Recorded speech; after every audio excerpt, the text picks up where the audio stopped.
शांति। प्रातः मुरली। मीठे बच्चे, अर्थ सहित बाप को याद करने से ही तुम्हारे पाप नाश होंगे, आत्मा पतित से पावन बनेगी। नंबर 1 सब्जेक्ट है याद की प्रश्न।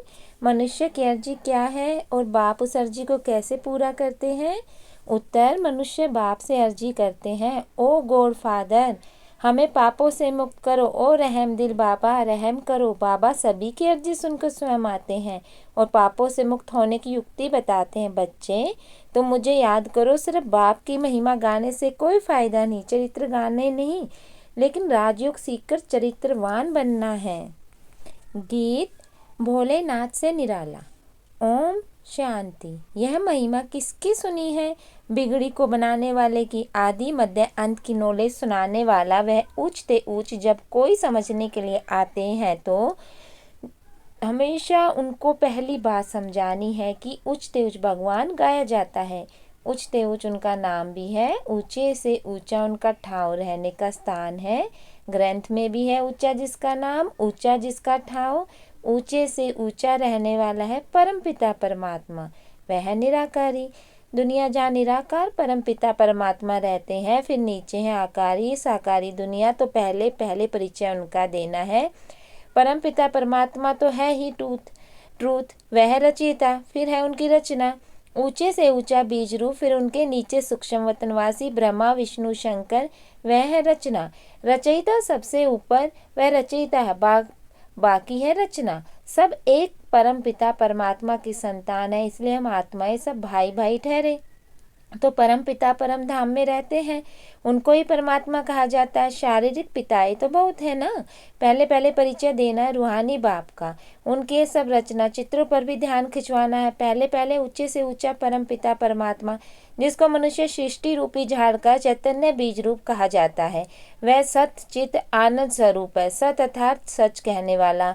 आत्मा भी सत है, वह भी जलती मरती नहीं। सत के बच्चे भी सच्चे होने चाहिए। तुम पहले पहले देवी देवता सच्चे थे, सचखंड स्थापना करने वाला सच्चा बाबा है। ऐसे नहीं कि परमपिता परमात्मा झूठ खंड है, नहीं, सचखंड था, फिर यह भारत झूठ खंड बना। सच्चा है परमपिता परमात्मा, पतित बनाने वाले को सच्चा नहीं कहेंगे, और सब झूठे। 5 विकारी रूपी माया रावण झूठा बनाती है। राम सच्चा, रावण झूठा। रावण ही भारत को झूठा बनाते हैं। कहानी सारी भारत पर है। समझाना है भारत स्वर्ग था, अब नरक है। बाप को स्वर्ग बनाने वाला स्वर्ग का रचयिता कहा जाता है। महिमा भी भारत की है। आदि मध्य अंत का ज्ञान तुमको सुनाते हैं, जिससे तुम त्रिकालदर्शी बनते हो। इसको कहा जाता है सवदर्शन चक्कर। तुम जानते हो कि महात्माएं फिर से परमपिता परमात्मा से वर्षा ले रही हैं। गाया भी जाता है, आत्माएं और परमात्मा अलग रहे बहुकाल। अभी यह मिलन बहुत सुंदर मंगलकारी है। तुम पहले पहले बाप का परिचय देते हो। रचयिता बाप को सर्वव्यापी कहने से फिर यह सिद्ध नहीं होता कि हम सब बच्चे हैं। बच्चे ऐसे नहीं कहेंगे कि हम सब परमपिता परमात्मा हैं। सर्वव्यापी कहने से बाप के साथ वह लव नहीं रहता, न बुद्धि योग रहता है। भारत का प्राचीन योग मशहूर है। वास्तव में बुद्धि का योग लगाना है बाप से। सर्वव्यापी है तो फिर योग किससे लगाएं? क्या आपने आप से लगाए? क्या अपने आप से लगाएं? कोई अर्थ ही नहीं निकलता। यहाँ तो तुम अर्थ से ही जानते हो। बाप खुद कहते हैं, मेरे साथ योग लगाने से तुम्हारे विकर्म विनाश होंगे। विकर्म तो होते रहते हैं। संपूर्ण कर्मातीत अवस्था अंत में होगी। जब ज्ञान का अंत होगा तब रिजल्ट निकलेगी। स्कूल में भी कोई किस सब्जेक्ट में तीखे जाते हैं, कोई किस में तीखे जाते हैं। 6 सब्जेक्ट है याद की। बाप को याद किया जाता है, फिर से आत्मा अच्छी होगी, बर्तन साफ होगा। आत्मा जो इम्प्योर बनी है वह प्योर बनती जाएगी। ऊंचे से ऊंचे बाप आकर पढ़ाते हैं, ऊंचे से ऊंचा बाप प्राप्त कराते हैं। तुम मनुष्य से देवता बनते हो। समझते हो कि बरोबर आदि सनातन देवी देवता धर्म था। उनको हिंदू नहीं कहेंगे, भारत का नाम बदलकर हिंदुस्तान नाम रख दिया। आदि सनातन पवित्र देवी देवता धर्म था, जिसको वैकुंठ स्वर्ग कहा जाता है। वह तो सतयुग है, उनको कहा जाता है नई दुनिया। उनको रचने वाला बाप है, वह निराकार। सभी कहते हैं ओ गॉड फादर। ऊंचे से ऊंचा रहते हैं। ब्रह्मा विष्णु शंकर को सूक्ष्म देह मिली हुई है, उसको सूक्ष्म लोक कहा जाता है, और वह है शांति धाम। शांति धाम साइलेंस वर्ल्ड, यह है स्थूल वतन। तो पहले पहले जब कोई भी आते हैं तो उनसे फॉर्म भराना है। आत्मा को बाप कौन है? ऊंचे से ऊंचा तो भगवान को ये कहा जाता है। साधु संत आदि सब प्रार्थना करते, प्रार्थना को रिक्वेस्ट भी कहा जाता है। ओ गॉड फादर, हम अर्जी करते हैं हमारे पापों को दग्ध करो और रहम दिल बाबा रहम करो। ऐसे ऐसे पुकारते, रहम सभी तो नहीं करेंगे, सब पर रहम करने वाला तो एक बाप है। सर्वोदया कहते हैं ना, अब वह क्या करते हैं, कितने पर रहम करते होंगे, वह भी ड्रामा में नूंद है। इसमें जो कुछ चलता है उनसे तो तुम भेंट करते हो। गीता भागवत में बातें है ही नहीं, गीता है ज्ञान, बाकी चरित्र आदि की तो कोई दरकार नहीं। स्टूडेंट टीचर के चरित्र गाते हैं क्या? मास्टर की महिमा बैठ करने से कोई फायदा नहीं, बाप की सिर्फ महिमा करना। वह ज्ञान का सागर है, सुख का सागर है, इससे कुछ भी मिलता नहीं।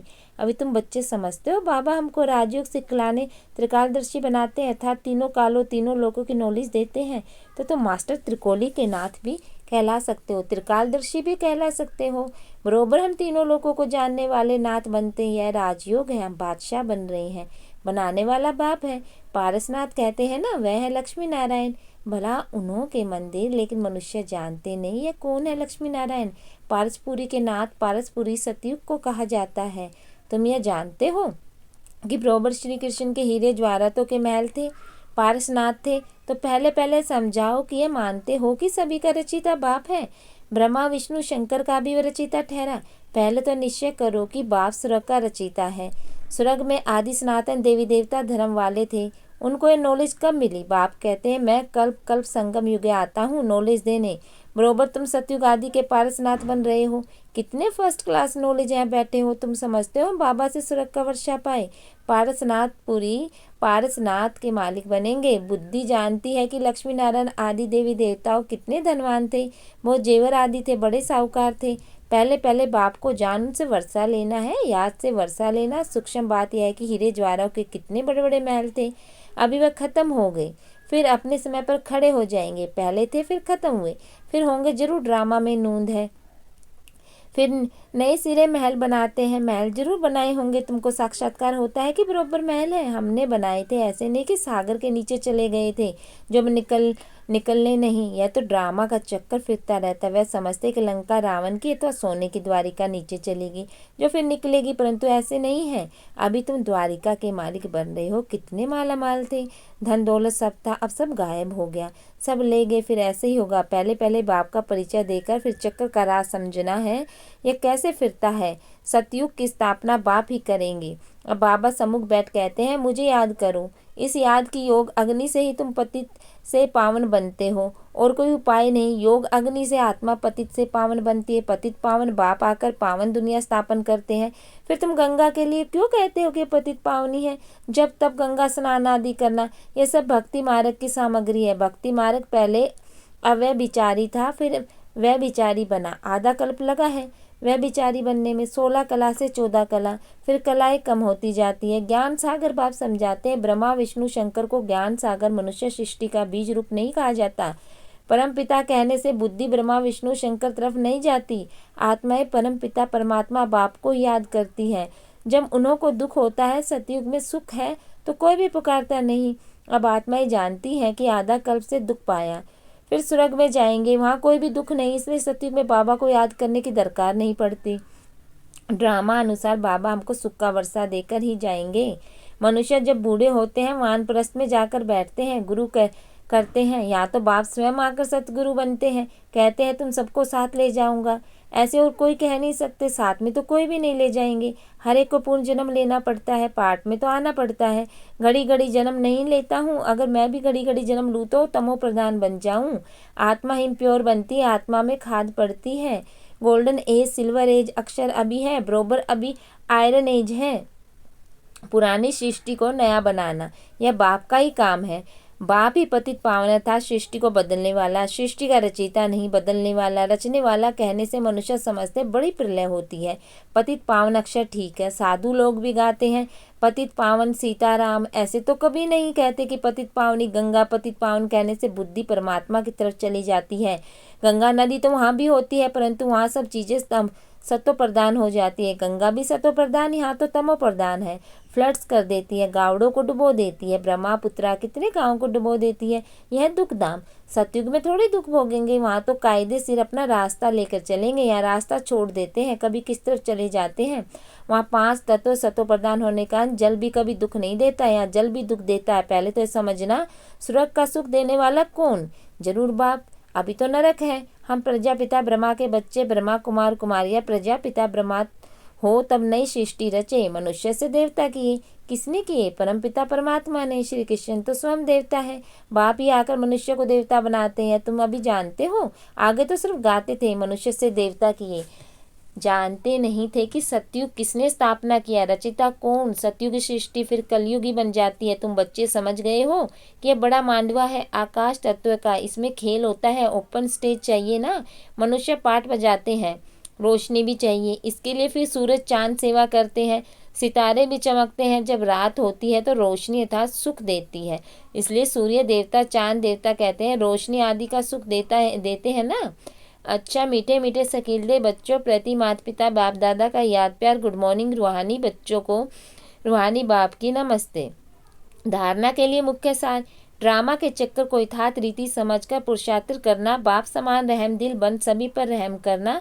बाप सचखंड स्थापन कर रहे हैं, इसलिए सच्चा होकर रहना। बाप की याद से आत्मा को स्वच्छ बनाना। वरदान, सेवा की भावना द्वारा अमर फल प्राप्त करने वाले सदा माया के रोग से मुक्त भव। जो बच्चे संगम युग पर प्रभु फल, अविनाशी फल, सर्व संबंधों के स्नेह के रस वाला फल खाते हैं, वे सदा ही माया के रोग से मुक्त रहते हैं। और फल तो सतयुग में ही मिलेंगे, कलयुग में भी मिलेंगे, लेकिन सेवा की भावना का प्रत्यक्ष फल प्रभु फल अगर कभी अभी नहीं खाए तो सारे कल्प में नहीं खा सकते। यह फल ईश्वरीय जादू का फल है, जिस फल को खाने से लोहे से पारस तो क्या लेकिन हीरा बन जाते हैं।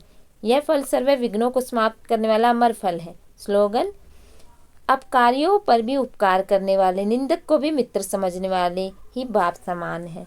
ओम शांति।